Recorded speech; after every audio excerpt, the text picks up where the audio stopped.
Sabe aquela dor que as pessoas sentem na região da frente do joelho, um desconforto na patela durante ou após uma corrida, uma volta de bicicleta?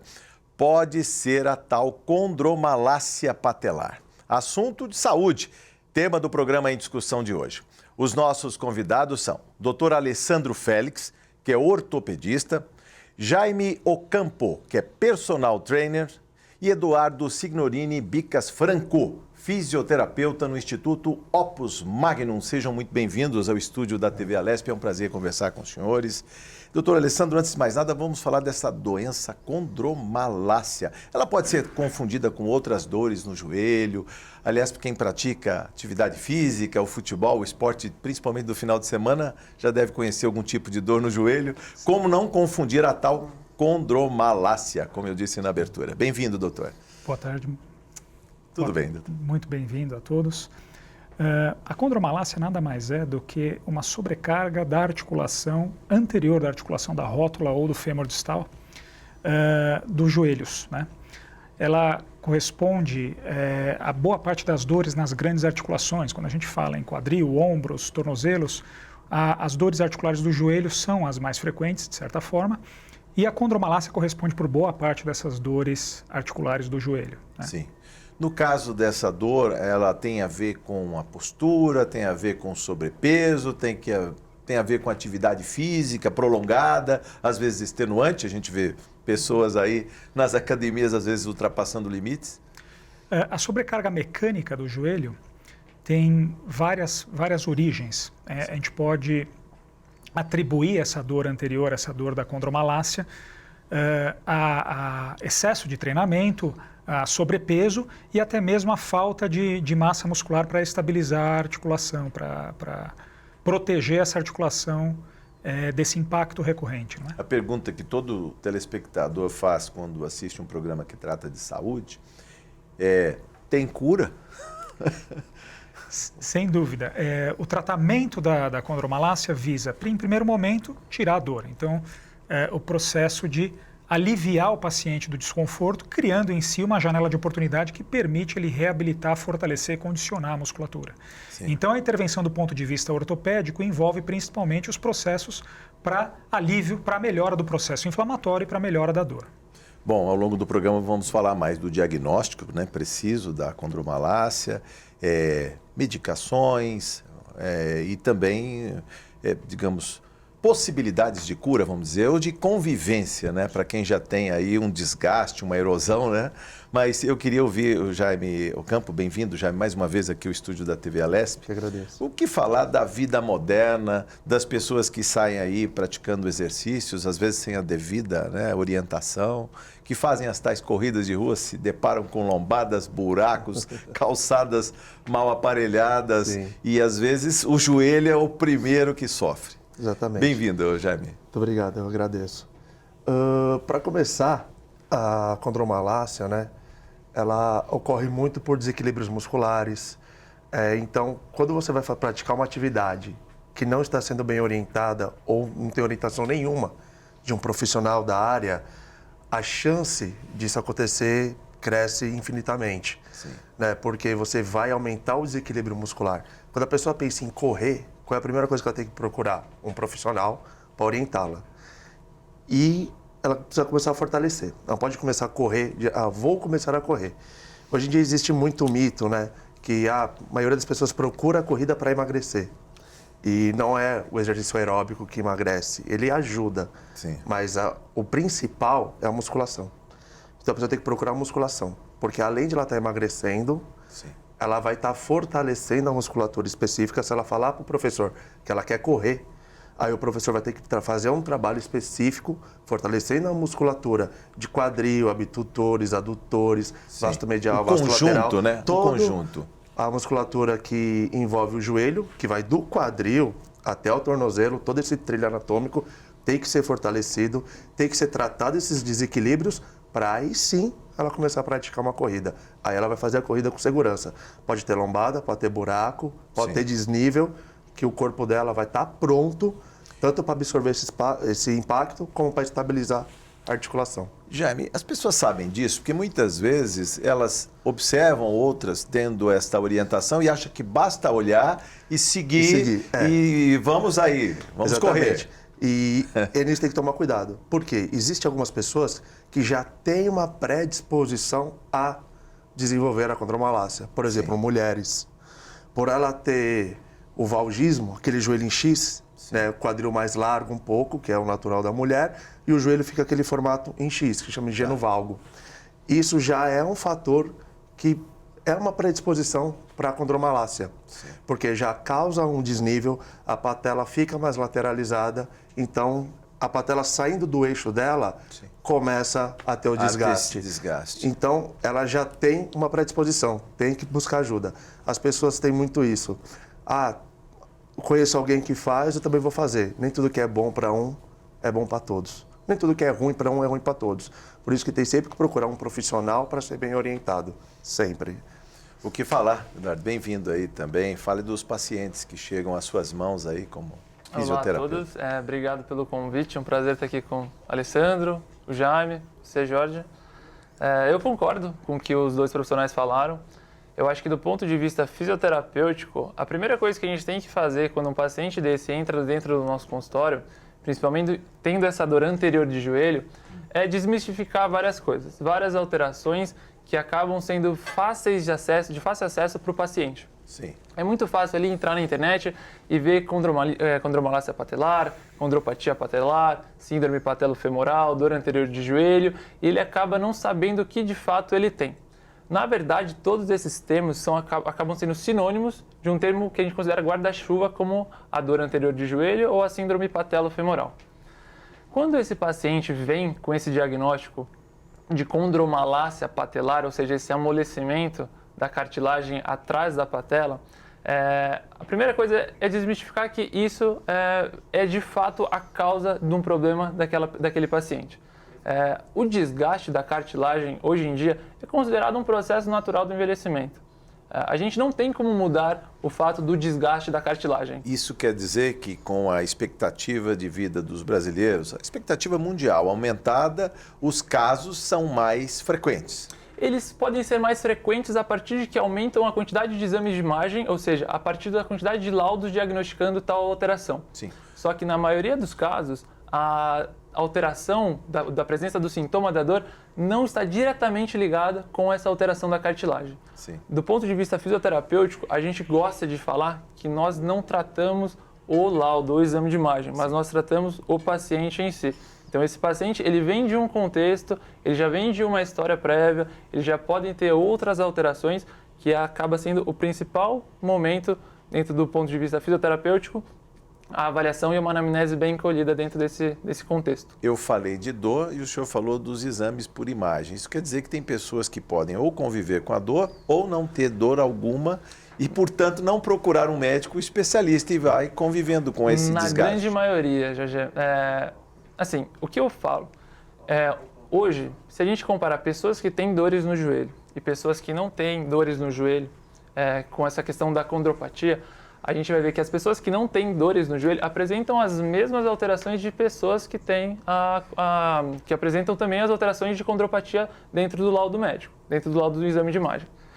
Mas não quer dizer que a paciente não tenha dor. Ele pode ter sim dor, mas por volta de outros motivos. Sim. Então, o principal ponto é educar esse paciente, desmistificar alguns conceitos e algumas premissas que são fundamentais para o andamento do tratamento. Muito bem. Doutor, quando o paciente chega ao consultório, diz, estou com uma dorzinha no joelho, vai fazer o exame. Ele, digamos, quando o senhor fala que ele tem uma condromalácia, ele fica mais assustado, porque, em geral, quem tem um problema no joelho ouviu dizer que pode ser um menisco, um trauma, uma batida, uma queda, né? Quando fala, o senhor tem condromalácia, aí a pessoa fala, puxa...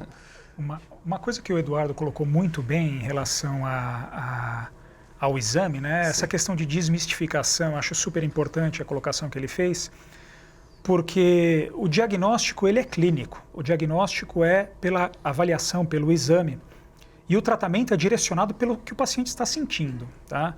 Então, boa parte dos exames de imagem vão vir com alterações bastante significativas, sem que aquela alteração seja a causa da dor ou a causa do desconforto objetivamente daquele paciente. Então, é uma premissa que o médico, o fisioterapeuta, não venha a tratar o exame, e sim o indivíduo com uma queixa específica, né? Isso acontece muitas vezes nas dores do joelho. Então, o paciente passa em atendimento, muitas vezes você pede o exame subsidiário, o exame de imagem, pensando em um diagnóstico, e aquele exame vem complementar com outras informações, que muitas vezes não agregam no tratamento e não modificam a abordagem, né? Então, a condromalácia é um diagnóstico de imagem num primeiro momento. Então, quando você fala condromalácia, é um diagnóstico que aparece no laudo de uma ressonância magnética, sem que necessariamente seja essa a causa da dor e sem que necessariamente seja esse o mote a ser tratado, tá certo? Sim. Então, é muito importante a avaliação clínica, a avaliação do fisioterapeuta para identificar eventuais desequilíbrios musculares, como o Jaime bem colocou, tá? E que a gente possa corrigir esses desequilíbrios musculares tratando efetivamente a causa, a gênese do processo de dor. Tá? Sim. A condromalácia em si, ela é bastante frequente como laudo, como diagnóstico nos exames de imagem. Sim. Contudo, nem sempre ela é a causa da queixa do nosso paciente. Tá? Agora, doutor, no caso desse desgaste, ele pode ocorrer, digamos assim, com a idade, ou pessoas já podem nascer com, digamos,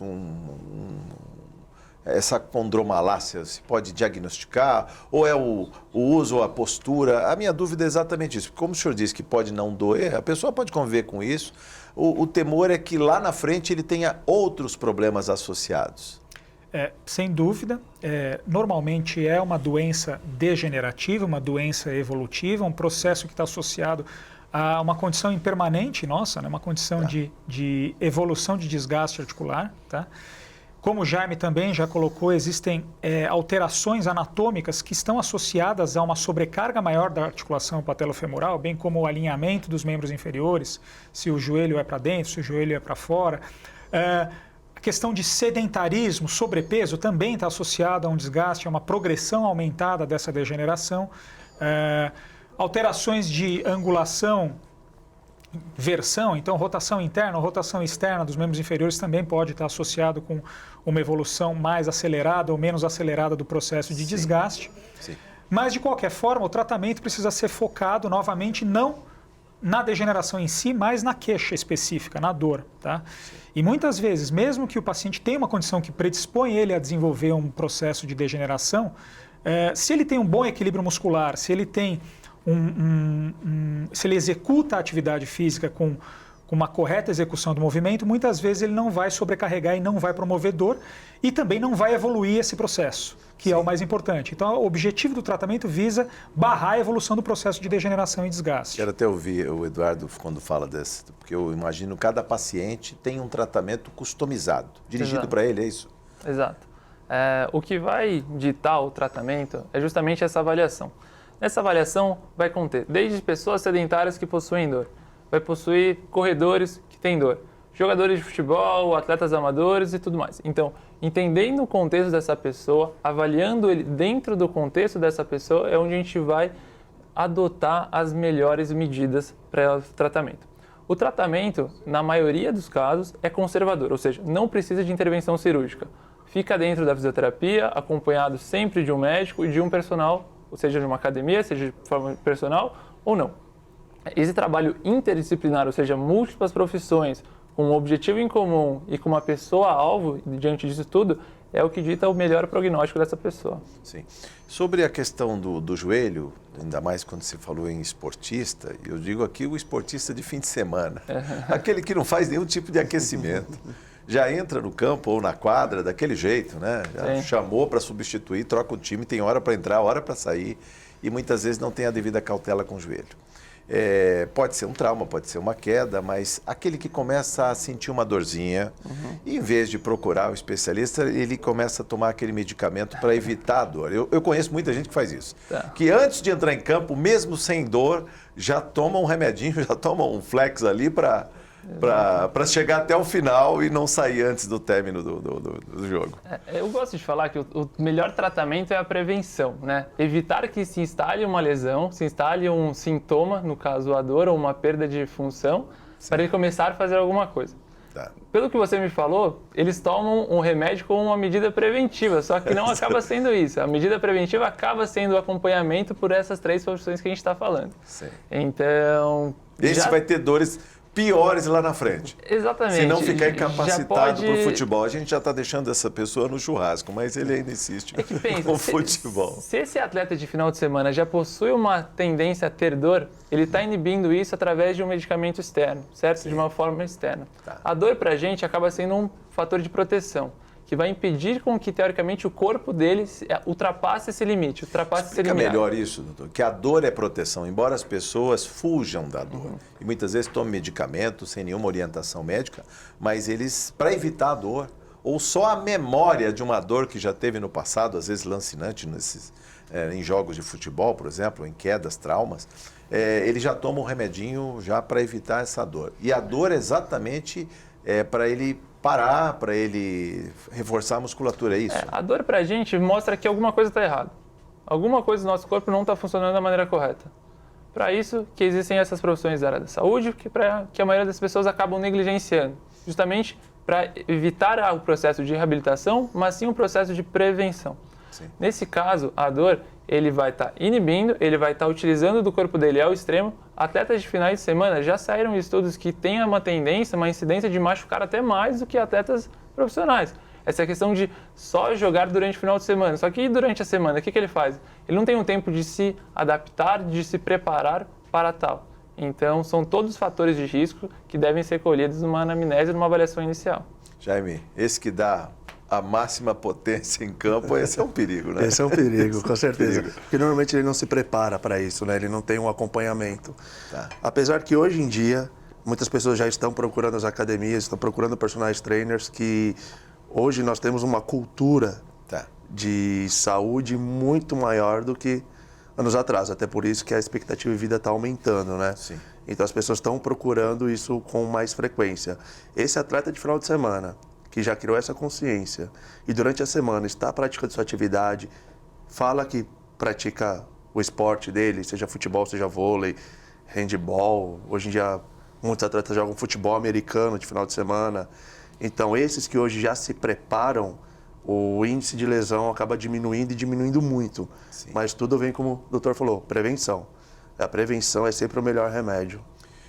E sobre a questão de obesidade, também tem a ver com desgaste? Depois eu vou ouvir os outros 2 profissionais. Sim, com certeza. Aqui. Questão da obesidade, porque eu lembro que se fala, tem a epidemia de obesidade. E as pessoas, para parar de engordar ou então chegar num patamar ideal ali, começam a praticar qualquer atividade física, nem sempre a mais recomendada. E aí vem os traumas, vem o desgaste do joelho. Como fica a questão da obesidade? Porque são gerações inteiras que estão vindo aí, algumas que saem direto do sedentarismo, que estava lá no videogame e já quer fazer igual em campo. O corredor profissional. Eu vi o corredor profissional também. Já vira Iron Man da noite pro dia. É o que eu falo para todo aluno quando chega e vai começar a treinar. Eu falo, você nunca pode comparar o seu primeiro capítulo com o último capítulo de alguém. Aquele corredor já se prepara há anos. Estamos na base, começando agora. Como eu falei no início do programa, existe um mito muito grande que para emagrecer eu preciso fazer exercícios cardiorrespiratórios, correr, pedalar, enfim, todos os exercícios de alto consumo de oxigênio. Isso é um grande mito. As pessoas acreditam nisso ainda. Então aquela pessoa, ela está obesa, está no sobrepeso, que está forçando já está causando uma pressão articular gigantesca no joelho, e ela fala assim, vou resolver. Como? Correndo. Colocando mais pressão ainda no joelho dela, que já está sobrecarregado. Sim. E aí é fato que vai gerar problemas. Né? A condromalácia, a chance de ela aparecer é muito, muito maior. Porque ela já estava sendo ali sinalizada, muitas vezes ele sente alguma dor, mas como o doutor fala, usa remédio, e o remédio ele só mascara o sintoma. Ao mascarar o sintoma, seu corpo para, ele está avisando, só que você não escuta o que ele quer dizer, e você vai sobrecarregando até piorar a situação. Sim. Então, a pessoa que ela está numa condição de sobrepeso, ela tem que buscar um personal ou uma academia, começar a fazer um trabalho de fortalecimento muscular. Se ela sente a necessidade de fazer um cardio, que vai ajudar sim, na verdade o cardio ele ajuda você como se fosse uma conta de padaria. Ele te ajuda a consumir um pouco mais de calorias do que você... Mas há aquele também que, no afã de emagrecer, acaba ficando mais pesado. Por quê, doutor? É músculo que pesa mais do que a gordura? Na verdade, o que a gente fala, balança, nesse sentido, aquele teste de IMC serve para sedentários. A partir do momento que você pratica atividade física, esses laudos como IMC, índice de massa corporal, peso relacionado à altura e peso próprio na balança, já não quer dizer muita coisa, porque eles quantificam o resultado, eles não qualificam. Eu posso te mostrar um IMC aqui com o resultado obeso, e aí quando a pessoa entra na sala é um fisiculturista. Aí você fala, mas o sobrepeso do fisiculturista também não vai causar problema do joelho? Porque ele está pesado de qualquer jeito. Nesse caso, não. Porque ele fortalece o joelho dele há anos. Ele já tem um preparo, o corpo dele criou um preparo para suportar aquele peso. Aquilo. Entendeu? Então é diferente. O peso, nesse caso, ele já não importa muito. Sim. Quando a pessoa é sedentária, sim. O sobrepeso, o IMC são indícios fortíssimos que a gente pode usar para poder ir baixando esse peso através de treinamento muscular, através de cardio, sem impacto nenhum, para depois, quando ela estiver fortalecida e preparada, ela poder partir para uma corrida, até uma maratona, se ela quiser. Sim, eu conheço, eu tenho alunos que têm condromalácia e correm maratona. Porque eles já conseguiram. O tratamento da condromalácia, ele tem duas fases, a regeneração e a prevenção. Quando aparece o sintoma, ela é diagnosticada pelo médico, ela vai para a fase de regeneração, que é entra o doutor, o fisioterapeuta com analgesia, com estimulação da musculatura vastomedial, lateral, que às vezes está até inativo muitas vezes, não é verdade? Sim. Um dos principais fatores de risco para um paciente que tem a dor anterior de joelho é justamente a fraqueza da musculatura quadricipital. Também. Então, é normal, acaba entrando num ciclo vicioso.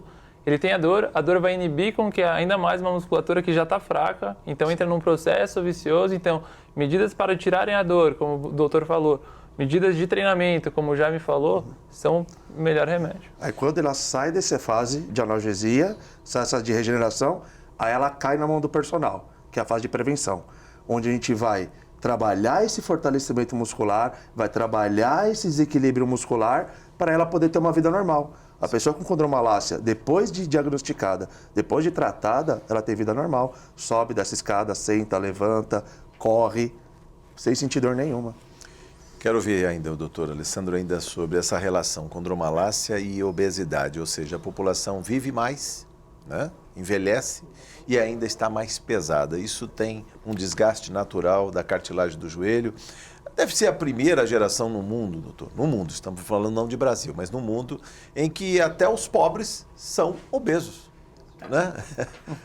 Na realidade, isso que você falou é bastante interessante, é uma coisa que a gente observa de fato, porque alimento de qualidade, eu costumo dizer que é o maior bem do século XXI.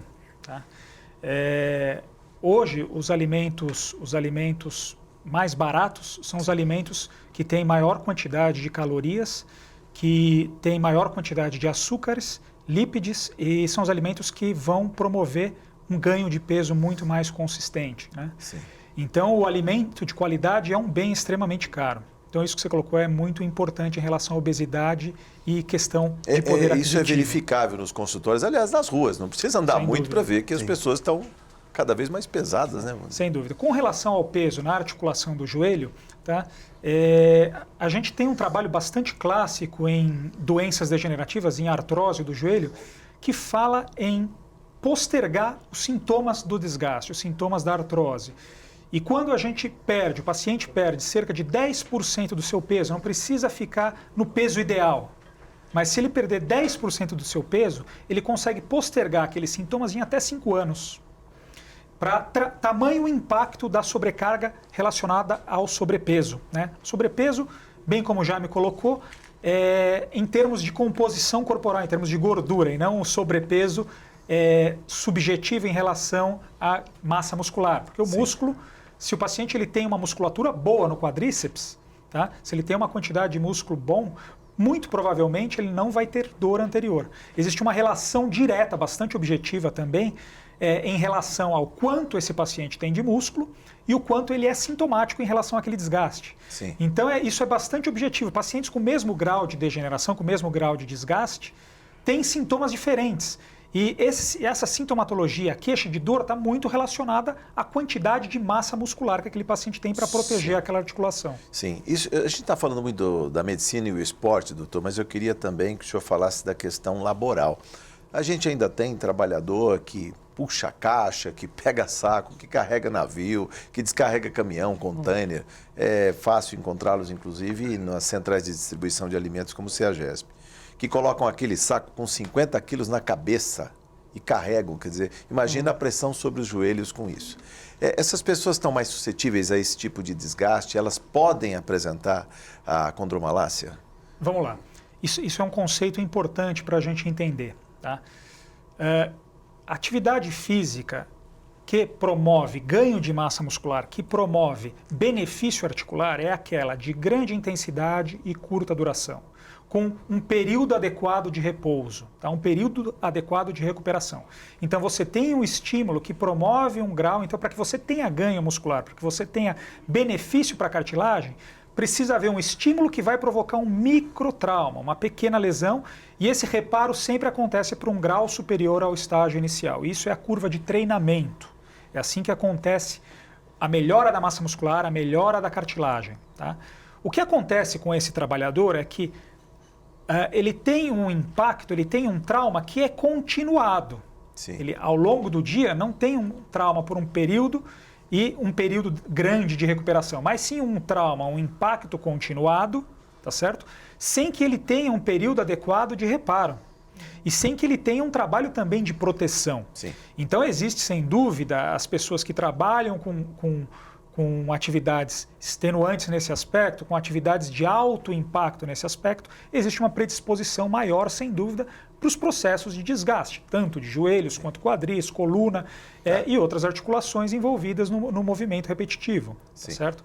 Então esse profissional sim é um profissional de risco para desenvolver. Esse profissional é um profissional que teria grandes benefícios. Muitas vezes você pega, esses profissionais são fortes, né? Sim. Eles têm uma grande potência, uma grande força. Apesar de fortes, muitas vezes eles têm músculos que parecem estão inativos. Eles estão sempre naquele movimento repetitivo. Se sair daquilo, aí a lesão parece que acontece então, e com facilidade. Esse doutor. profissional é um candidato, sem dúvida, ao trabalho de prevenção que o Jaime comentou, né? Então, o trabalho para evitar realmente que se instale um processo degenerativo. Tá? Por falar em prevenção, vamos falar muito mais sobre isso no próximo bloco do Em Discussão, que volta em instantes.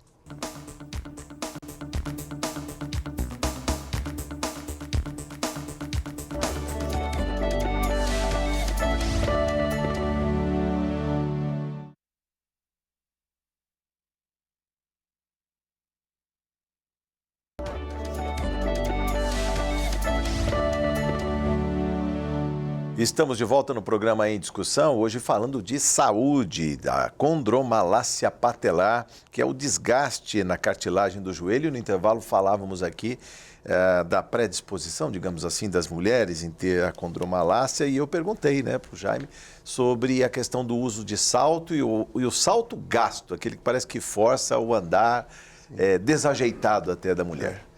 Porque na verdade, muitas pessoas não sabem nem a pisada que tem na verdade. Porque nós podemos ter 3 tipos de pisada: pisada supinada, pronada e neutra. Você pisa ou mais com a parte de fora do pé, ou pisa com a parte de dentro do pé, ou pisa de forma neutra. E hoje em dia existem tênis, calçados já próprios para isso, para ajudar essa correção. Que isso também já ajuda a prevenir a condromalácia. Sim. No salto alto não tem como fazer. Então, estando de salto, você já pode estar com um calçado que não é próprio para você. Fora isso, o salto alto, quanto mais fino for o salto, mais instável se torna, e isso força o joelho, aumentando o grau de risco para a condromalácia. E o salto às vezes fica tortinho por causa disso. Às vezes ela tem uma pisada pronada e o salto é sempre neutro, então vai gastando mais o lado de fora do salto. E nesse caso a recomendação é abolir o salto. Mas aí vem a tal da ditadura da moda, que diz que não. Eu acho que assim, tudo é um equilíbrio. Sim. Na minha vida profissional tem uma palavra que me rege muito, chama bom senso. Né? Nem ao extremo de nenhum lado. Se a pessoa precisa usar salto por uma questão profissional, por exemplo, então a gente pode pedir para usar um salto um pouquinho menor, Sim. um salto um pouquinho mais largo, ir para o trabalho sem salto. Aliás, eu queria até Voltar do provocar, trabalho Jaime, sem sobre isso daí. salto, né? A gente vê, por exemplo, mulheres sofrendo com as calçadas irregulares, com a sujeira que se vê difusa aí nas ruas. Em alguns filmes acontece o contrário. Por exemplo, em Londres, você vê pessoas andando mesmo bem alinhadas, né, para o trabalho em escritório, mas andando de tênis, e quando chega no escritório põe o salto. Põe o salto. E aqui no Brasil, ao contrário, a pessoa usa na rua o salto e depois, quando chega no escritório, retira o salto, fica descalço ou põe um tênis. Ou... Já aquela que isso já é mais cultural, né? É cultural isso. A pessoa tem que se desprender disso um pouco, pensar um pouco mais na saúde. Até onde o esteticamente bonito ao andar na rua é prejudicial ou benéfico à sua saúde. Sim. Então a gente tem que olhar mais para esse lado também um pouco. Muitas pacientes em atendimento contigo e algumas também reclamando de dores no joelho e ao mesmo tempo insistindo em usar salto alto? Olha, dentro do consultório, a gente pode sim falar que o maior público desse sintoma acaba sendo o público feminino. Só complementando o que o Jaime falou no bloco passado, eu concordo, o paciente vai fazer o processo de fortalecimento, vai voltar a correr, vai voltar a saltar e a alteração da cartilagem dele vai continuar lá e sem problema nenhum. A gente não se preocupa com isso. Mas a questão, voltando à questão do salto, de fato, é uma quebra assim, que a gente tem que ir fazendo aos poucos, né? Se a gente fala isso logo de cara, é uma pessoa que já fica um pouquinho mais de pé atrás, porque ao mesmo tempo que ela sabe que isso pode causar dor, mas que isso é importante para ela. Ou ele troca de médico ou de fisioterapeuta, mas vai continuar usando o salto. Vai de salto na consulta, e vai de salto na primeiro atendimento. Faz muita diferença. Doutor Alessandro, quando vem o paciente também com o desgaste já instalado, né? O senhor disse que não tem cura. Ele pode remediar de alguma maneira? A alimentação tem alguma coisa a ver com isso? Vamos lá. De novo, né, eu insisto muito nisso, né, o desgaste é inerente à condição de todos nós. Todos nós, em algum momento, vamos ter o desgaste no joelho. Tá? Sim. O que mais me preocupa é tirar esse estigma. O Eduardo bem colocou isso, o paciente se torna um refém do resultado do exame. Né? Aí eu tenho um desgaste no joelho, eu tenho uma condromalácia. A dor e o desgaste, elas não são proporcionais, elas não são paralelas. É óbvio que quanto maior o desgaste, maior a chance daquele paciente desencadear uma crise de dor. Essa dor vem de onde? Aliás, essa é a minha pergunta. Se, aquela parte não é irrigada, não é enervada, por que tem a dor? Já que é o desgaste, digamos, de uma região. A dor é um fenômeno que está associado à hiperpressão, à sobrecarga. Tá? Então, a dor não está associada ao desgaste, mas sim à sobrecarga naquela região. Então, quando aquela região está sobrecarregada, que ela dói. Então, a primeira coisa a fazer é tirar o fator de sobrecarga. Qual é o fator de sobrecarga? É o salto alto? É o erro de execução no treino da corrida? Então, a gente precisa tirar o fator causal. O fator que levou aquela sobrecarga, que levou aquele equilíbrio, muitas vezes um equilíbrio instável. Então, eu chego a fazer sempre a analogia do copo cheio d'água. Né? Qual é a gota que causou o transbordamento? Muitas vezes o desgaste é o copo cheio. O tratamento em si não é esvaziar o copo, você não consegue reparar aquele desgaste muitas vezes. Tá? Existem até trabalhos voltados para uma medicina regenerativa, mas que ainda não tem muita evidência. Ainda a gente não tem muito suporte numa proposta de regenerar a cartilagem. Tá? A proposta sempre visa melhorar a reserva funcional daquela articulação. Como é que a gente melhora a reserva daquela articulação? Eu costumo fazer a analogia em relação à borda do copo. Você não esvazia o copo, mas você eleva a borda. Tá? E como é que você faz isso? É com o condicionamento, com o treinamento muscular. Para o atleta em alta performance... A alimentação, eu estou provocando aqui, eu quero saber da alimentação. Muito bem. A alimentação. A alimentação hoje em dia, tá? A gente sabe que fatores pró-inflamatórios estão associados à nossa alimentação, sem dúvida. Tá certo?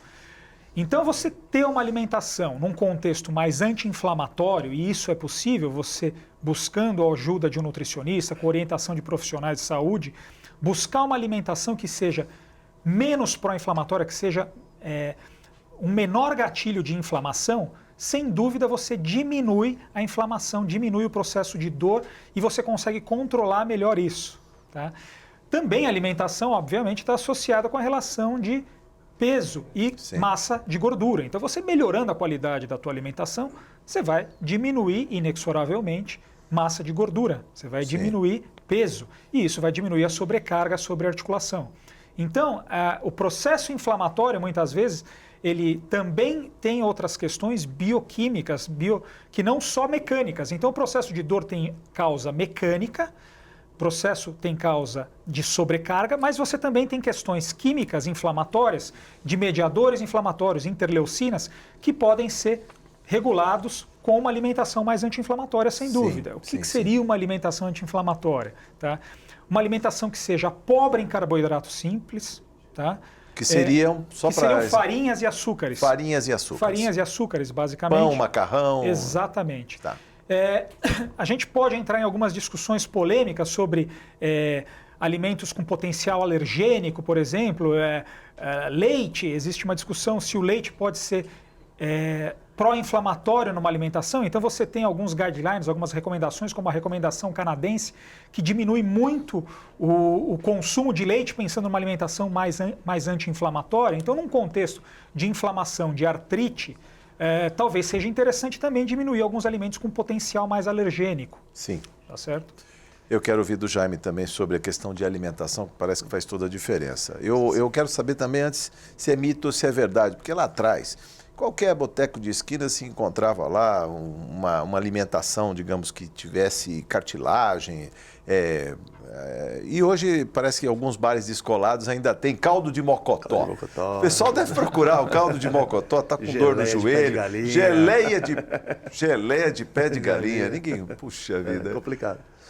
Bom, primeira coisa, hoje em dia existe uma coisa que tem que tomar muito cuidado. Existe um terrorismo nutricional, né? Hoje você não pode comer nada. Eu vou grifar essa palavra. Né? Terrorismo. Terrorismo nutricional.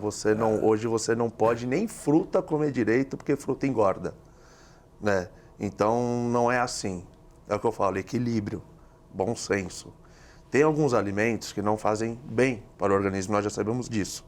Como o Dr. Bey falou, carboidratos simples são carboidratos de alto índice glicêmico. O que é o índice glicêmico? É a velocidade que esse carboidrato vai virar açúcar no nosso sangue. O nosso corpo, ele não sabe o que é carboidrato. Nosso corpo, ele não sabe o que é proteína.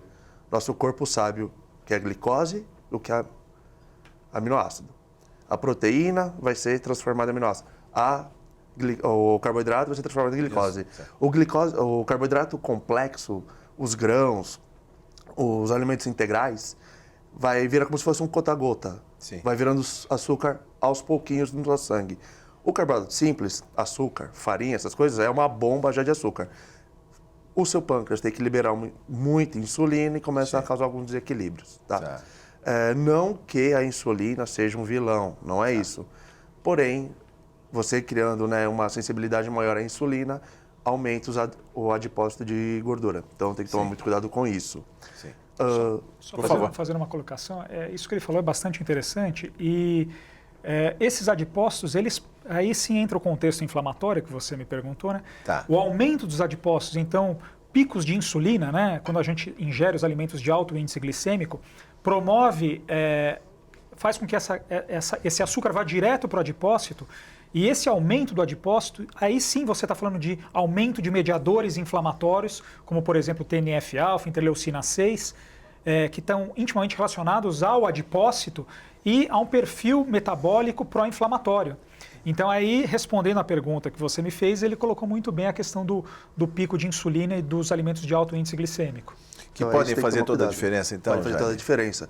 Então, quando você consegue conciliar uma alimentação bem balanceada, feita por um nutricionista, seja ele clínico ou esportivo nesse caso, ele consegue conciliar a alimentação com a atividade, porque a atividade também ajuda muito nesse caso.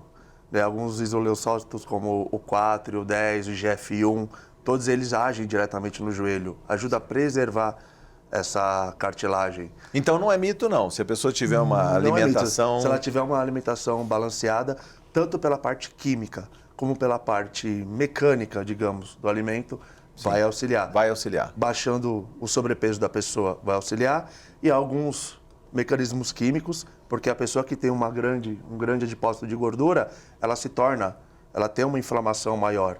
E ela começa a sentir até dores no cotovelo, dores no punho, por causa dessas inflamações. Por falar também da questão da alimentação, e quando chega às mãos do fisioterapeuta e a pessoa já tem uma lesão instalada, já tem um desgaste da cartilagem. Eu digo isso porque muitas vezes ocorre, ato contínuo, um aumento de peso e aumento da dor. E muitas vezes até um desequilíbrio. A pessoa, para poupar um joelho, joga toda a sobrecarga do corpo, todo o peso no outro joelho.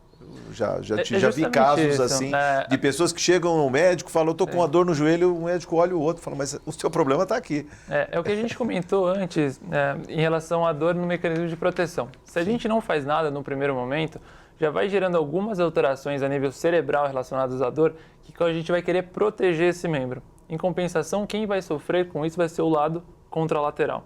Nesse caso, está ganhando peso, você já suspeita que alguma coisa pode estar acontecendo no contexto dessa pessoa. Sim. Conversa com ela, entre em contato com os profissionais que já acompanham ela. Por mais que trabalham em regiões, em locais diferentes, mas o contato direto entre nós, profissionais da área da saúde, médico, educador físico, nutricionista e quaisquer outros que possam influenciar, é totalmente positivo. As pessoas acabam tendo um pouco de preguiça de utilizar desse contato hoje, que é tão fácil, mas que faz muita diferença, bastante diferença. Doutor Alessandro, eu queria que o senhor falasse sobre os graus, né? São 4 graus diferentes da condromalácia. Eu queria que o senhor exemplificasse, inclusive, porque eu acho que as pessoas podem ter a doença no grau 1 e podem evoluir ou não. Ela, uma vez instalada, ela se mantém se a pessoa fizer o devido controle, alimentação balanceada, a instrução que vem do profissional. Ele pode, digamos, estabilizar naquela cota ou com o tempo, inexoravelmente, ele vai chegar ao grau 3, grau 4.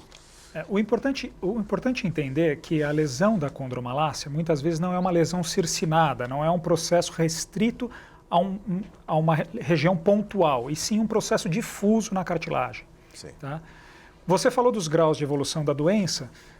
O grau inicial é apenas um enfraquecimento da cartilagem, um amolecimento da cartilagem, traduzindo de forma simplista. Sim. E os graus mais avançados já têm o desgaste completo da cartilagem com exposição do osso que está abaixo daquela cartilagem. Tá? Então, esse seria o grau mais avançado, o grau 4 de condromalácia. Tá? Sem a cartilagem, então, é osso contra osso. É osso contra osso. Isso já tem um processo mais avançado de degeneração. Tá? Sim. Do ponto de vista de tratamento, quando a gente justamente diferencia da lesão circinada para uma lesão complexa, uma lesão degenerativa, porque quando você tem uma lesão circinada, é possível você reparar somente aquele espaço que está machucado. Se você tem uma lesão restrita, é possível você reparar aquele espaço restrito com o tratamento cirúrgico. Quando você tem uma lesão difusa em toda a cartilagem, o tratamento cirúrgico não tem uma indicação precisa. Então, esse paciente é o paciente que vai ter um melhor resultado, que vai ter o tratamento muito mais direcionado para a parte de reabilitação. Sim. Tá certo? Você comentou sobre nutracêuticos, sobre potenciais substâncias que podem melhorar a qualidade dessa cartilagem. Então, o que a gente tem de evidência científica em relação a isso, né? Você falou do caldo de mocotó. O caldo de mocotó em si não tem muito trabalho falando, mas, por exemplo, colágeno tipo 2, tá? A suplementação de colágeno tipo 2... Esse que ele falou da gelatina do pé da galinha. Os antigos faziam, né? Ainda tem muita gente fazendo. Eu vejo comprando assim de pacotes de pé de galinha, deve ser para extrair a gelatina, provavelmente. O colágeno tipo 2 tem algum grau de evidência no contexto analgésico, então melhorando essa dor. A longo prazo, a gente não consegue fazer um estudo comparando uma evolução, por exemplo, de 10 anos ou 20 anos da pessoa tomando aquele medicamento ou aquele suplemento para comparar como ela era antes e como ela ficou. Sim. Então, você não tem uma evidência de que exista um potencial regenerativo desses nutracêuticos. Sim. Mas, do ponto de vista de controle, melhora, diminuição da dor, parece que o colágeno tipo 2 tem algum grau de ação. Será que é efeito placebo também? Também existe essa... Efeito placebo. Existe uma dificuldade. Existe a possibilidade. Mas até então, o efeito placebo é um efeito interessante. Assim, o efeito placebo ele foi comprovado, ele tem de fato uma comprovação na melhora do paciente, né? Então, algumas coisas acabam Trazem entrando progresso, como placebo. diminui a dor.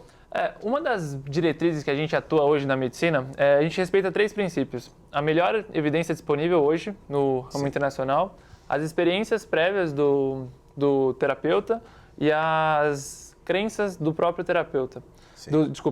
As crenças do paciente. Se a gente acaba fazendo algo que nós temos muita experiência, tem uma melhor evidência, super comprovado, mas o paciente não acredita, ele é averso àquilo, até que ponto vai causar um efeito benéfico para ele? Então, esses princípios acabam sendo necessários na hora da tomada da decisão. Devidamente juntos, costurados para a evolução, para a melhora desse paciente aí. Doutor, também sobre a questão ainda do esporte, já vi muita gente migrando do futebol para não parar com o futebol, com o esforço físico, indo para o tênis e aí sofrendo lesões piores, doutor, mas muito piores. E aí? Então, do ponto de vista de articulação do joelho, tanto futebol quanto tênis envolvem muito movimentos de mudança de direção e movimentos de deslocamento lateral. Então, tanto tênis quanto futebol acabam sobrecarregando de forma muito semelhante a articulação do joelho, né? No sentido de mudança de direção, deslocamento lateral. Então, não é a mudança da modalidade em si, mas muito mais um trabalho de equilíbrio e autoconhecimento articular, que a gente chama de propriocepção, que é o trabalho que precisa ser feito para prevenção de lesões. Então, você trocar um esporte com impacto, muitas vezes o futebol, quando praticado na grama, quando praticado num terreno mais macio, ele é muito menos lesivo do que, por exemplo, o tênis praticado numa quadra rápida, numa quadra de cimento. Então, o tênis tem muito mais impacto para a articulação do joelho, tem muito mais sobrecarga na articulação do joelho do que o futebol praticado na grama, por exemplo. Então, não seria uma boa troca em termos de prevenção de males no joelho. Quero ouvir o Jaime sobre isso. A troca seria trocar o sedentarismo pelo fortalecimento muscular. Aí ele pode jogar tênis, futebol, fazer o que quiser, sem lesão. Mas, com relação a essa mudança de direção, isso que acontece, muita gente não dá atenção a isso. E é aí que tem que entrar o profissional. Quando a pessoa procura um personal trainer, o personal, qual que é a nossa função? É fazer algo objetivo, personalizado. Para que você está praticando atividade? Para a sua saúde? Para melhorar o rendimento? Para curar alguma dor? Então é para isso que a pessoa procura. Então o treino tem que ser específico para isso. Se a pessoa fala que gosta de jogar, bater uma bolinha na quadra, jogar tênis, a gente tem que se preocupar com uma coisa que chama musculatura freio. Então não adianta só fortalecer o quadríceps daquela pessoa para proteger a articulação, se não trabalhar o músculo freio, que seria isquio tibiais, posterior de coxa nesse momento. O alongamento de panturrilha. Que é aquele momento de parada. Você está falando de freio, é a parada mesmo. Exatamente. Que é a musculatura, ele ou até a musculatura baixa, freio. Joga todo o peso em cima. Não esse freio mecânico. Não. Freio é o quê? Quando você vai disparar numa corrida. Isso acontece no futebol também. Quando você dispara e você joga a sua perna à frente, alguma coisa não deixa a tua perna subir e bater lá em cima da tua cabeça. Isso é a musculatura freio. É o que freia o movimento, não que para o teu corpo. Quando eu faço um movimento com o braço, alguma coisa freou para não fazer isso aqui com o meu braço. Então essa musculatura tem que ser trabalhada, senão causa desequilíbrio e causa lesão. Então tem que trabalhar todo o complexo, todo o trilho anatômico para aquela modalidade específica e a pessoa vai conseguir praticar sem nenhum tipo de problema.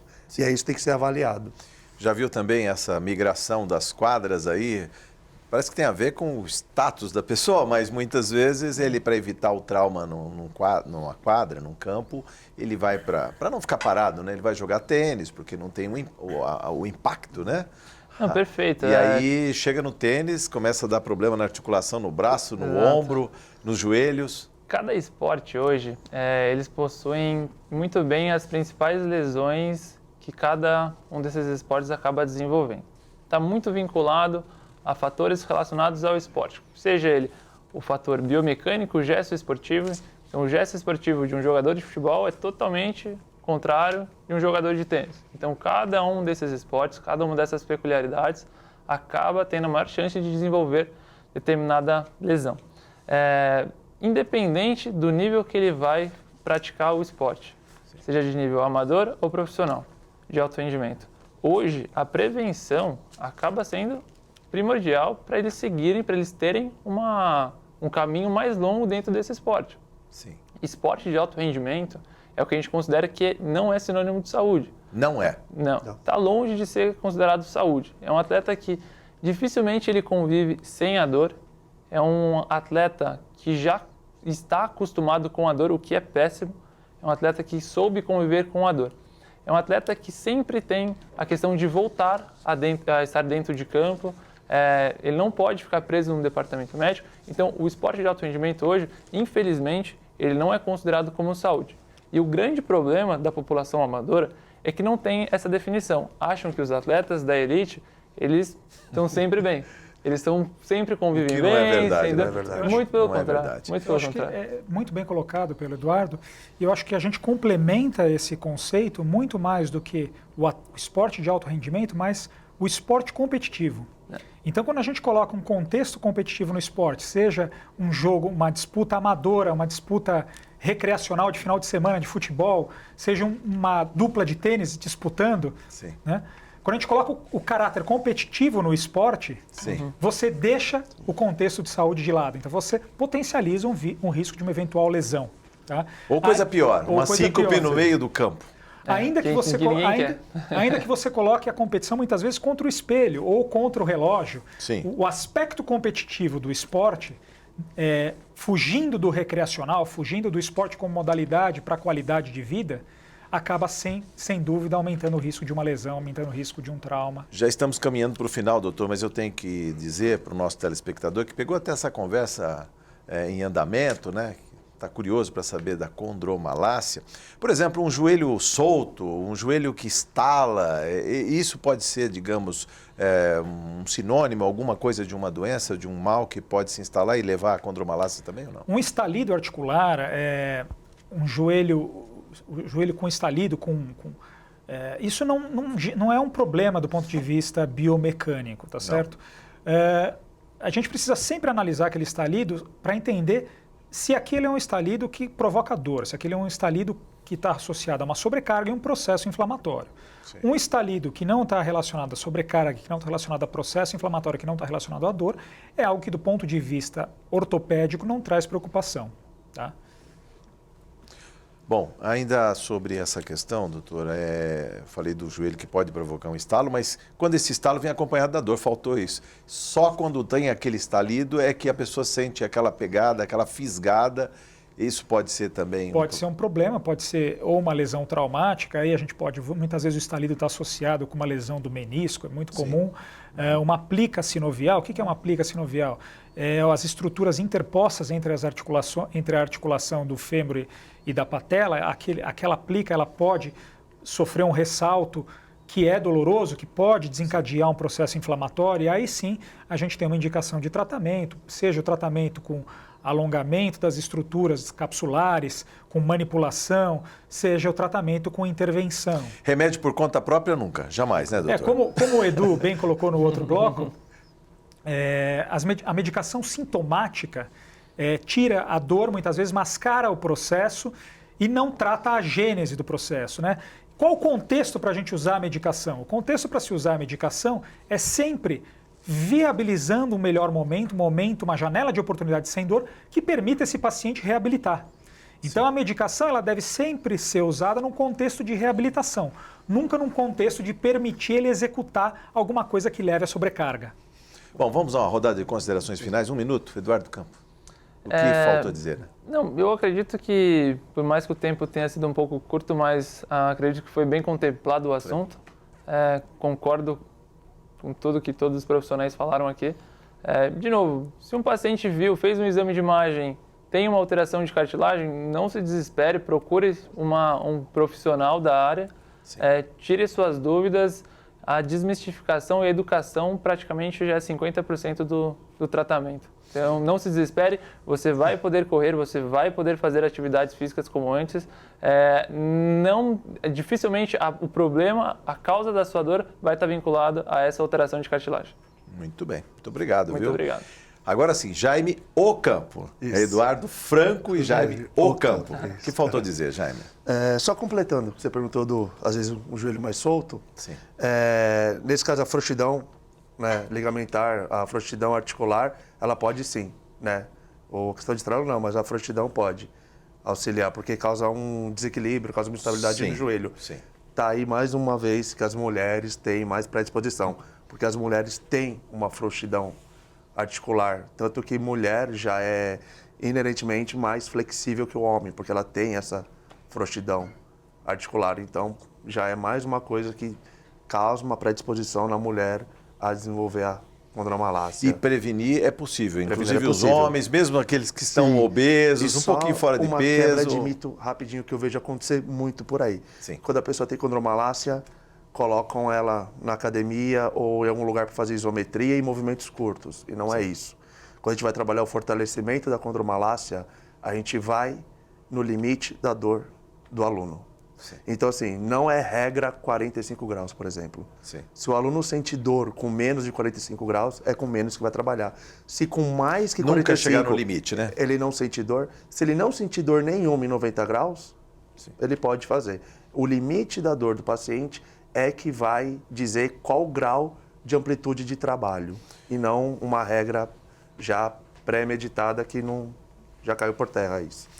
1 minuto, doutor Alessandro. O que eu acho mais importante dessa discussão e que é importante ficar bem claro é que uma vez o paciente tendo o sintoma, sentindo a dor, ele procure o profissional para diagnosticar, identificar o problema, identificar a origem dessa dor, as possíveis causas, propor um tratamento analgésico, encaminhar esse paciente para um processo de reabilitação, melhorar a condição estrutural dessa musculatura, tratar a dor, reestabelecer esse paciente e fazer um trabalho de manutenção, então sempre discorrendo sobre essa linha terapêutica, né, que envolve tanto o médico no diagnóstico, numa proposta inicial de tratamento, que pode ser conservadora, cirúrgica, com uma infiltração, depois com o fisioterapeuta propondo essa reabilitação e num terceiro momento com o profissional do esporte para reintroduzir a atividade de uma maneira segura, para manter o trabalho de fortalecimento e para que esse paciente tenha uma prática sem dor. O recado está dado. Muito obrigado pela colaboração dos senhores. Muito obrigado, viu, doutor? Obrigado. Jaime, muito obrigado também, Eduardo.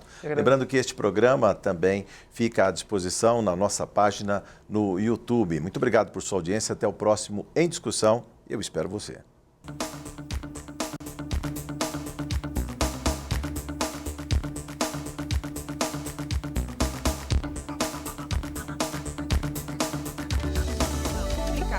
Vale a pena.